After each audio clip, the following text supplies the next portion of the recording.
Hello guys, welcome to my YouTube channel best share analysis में आपका स्वागत है। तो चलिए आज हम बात करने वाले हैं एक एल्कोहलिक स्टॉक की जिसका नाम है जीएम ब्रूवरीज। तो इसका स्टॉक जो ट्रेड करके क्लोज हुआ था कल 998.35 पे हुआ था। बीएससी की अगर बात करें तो 998.80 पे हुआ था। हम इसके Q4 के रिजल्ट जानेंगे, उससे पहले इसके बारे में हम एनालिसिस करेंगे। 1 वीक में बात करें तो ये 68 रुपये की नेगेटिव रिटर्न इसने दिया हुआ है। 1 मंथ की बात करें तो 7 रुपये 90 पैसे की बढ़त। 3 मंथ की बात करें तो 80.35 रुपीज़ की बड़ी गिरावट। 6 मंथ की बात करें तो 119.85 की बढ़त। और 1 ईयर की बात करें तो 331 रुपये की बढ़त इस स्टॉक में देखने को मिल रही है। तो इसको लेके जो रिजल्ट आ रहा है उसके बारे में जानेंगे, न्यूज़ के बारे में जानेंगे, ओवरव्यू देखते हैं।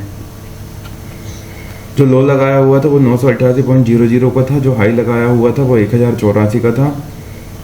52 वीक लो जो था वो 630 का था और 52 वीक जो हाई है वो 1328.80 है। फंडामेंटल्स की अगर बात करें तो मार्केट कैप 2282 करोड़ का है। पी रेशो 14.55 का है। पीबी रेशो 2.12 बढ़िया है। इंडस्ट्री पी 49.49 है। आप देखेंगे जो सेक्टर का पी है वो 49.49 है और जबकि इसका पी 14.55 है। मतलब काफ़ी सस्ती वैल्यूएशन सेक्टर के पीई के कंपैरिजन में इसकी देखने को मिल रही है।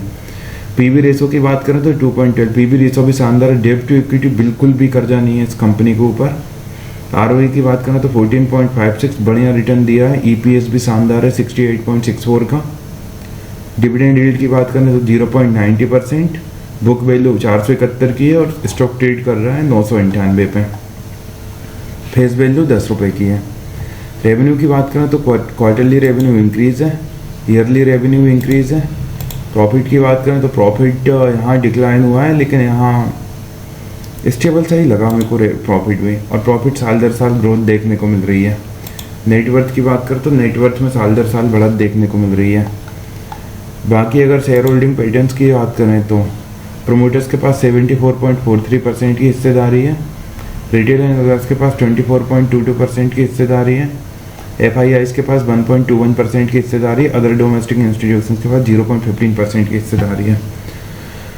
तो गैस इस स्टॉक को लेके जो Q4 के नंबर आए वो हम देखेंगे। बाकी प्रोमोटर्स के पास ही इसकी सारे स्टेक है। तो कंपनी बहुत शानदार है, आप चाहें तो इसे अपनी वॉच लिस्ट में शामिल कर सकते हैं। ये कोई बाय सेल रिकमेंडेशन बिल्कुल नहीं है और मैं कोई सेबी रजिस्टर्ड एनालिस्ट बिल्कुल नहीं हूँ।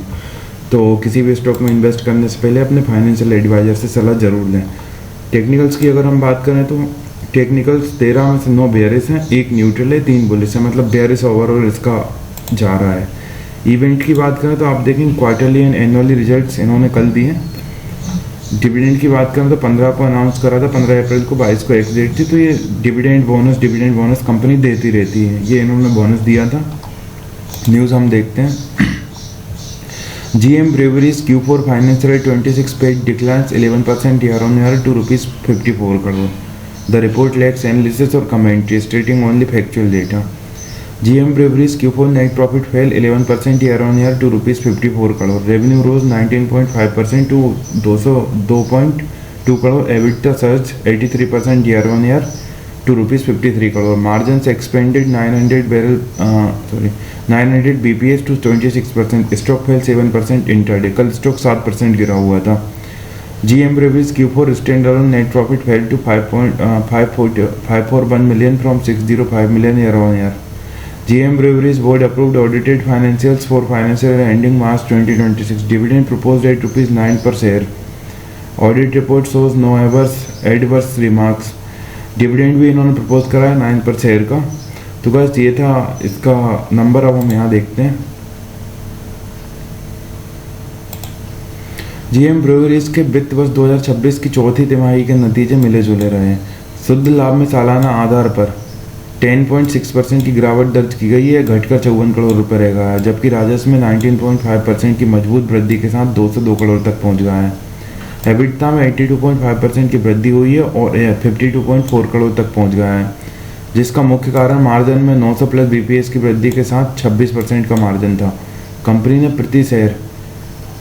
प्रति शेयर 9 रुपये के लाभांश का प्रस्ताव रखा, लेकिन नतीजों के बाद शेयर की कीमत गिर गई। वित्त वर्ष 2025 की चौथी तिमाही में 60.46 करोड़ से घटकर 54.07 करोड़ रह गया है, जिसमें वार्षिक आधार पर 10.6% की गिरावट नेट प्रॉफिट में 10% की गिरावट आई है। पिछले वर्ष के 169.2 करोड़ की तुलना में 19.5% की वार्षिक वृद्धि के साथ 202.3 करोड़ तक पहुंच गया है। अगर एबिटा की बात करें तो 82.5% बढ़कर 52.4 करोड़ हो गया है। पिछले वर्ष की इसी अवधि में 17% से बढ़कर 26% हो गया है। EBITDA margin. लाभांश की बात करें तो डिविडेंड बोर्ड ने प्रति इक्विटी शेयर 9 का अंतिम लाभांश 90% भुगतान प्रस्तावित किया है। प्रति शेयर सालाना आधार पर 10.6% घटकर 23.66 रह गई है प्रति शेयर। ईपीएस गिर गया है इनका इस बार। लाभ में गिरावट के जो कारण है वो दिखा है उच्च परिचालन वृद्धि के बावजूद बढ़े हुए कर व्यय लगभग दोगुना होकर 14.1 करोड़ में शुद्ध लाभ पर असर डाला है। लाभ में गिरावट के कारण 9 अप्रैल 2026 को घोषणा के बाद शेयर में अस्थिरता देखी गई। इसमें लगभग 9% की गिरावट आई। जीएम ब्रूवरीज महाराष्ट्र में देसी शराब का सबसे बड़ा उत्पादक है। तो गाइस ये थी इस स्टॉक के रिलेटेड न्यूज़ जो आई हुई थी। अब हम इसी तरह और भी स्टॉक रिलेटेड न्यूज़ जानने के लिए हमारे चैनल को लाइक से सब्सक्राइब करना बिल्कुल ना भूलें। Thank you.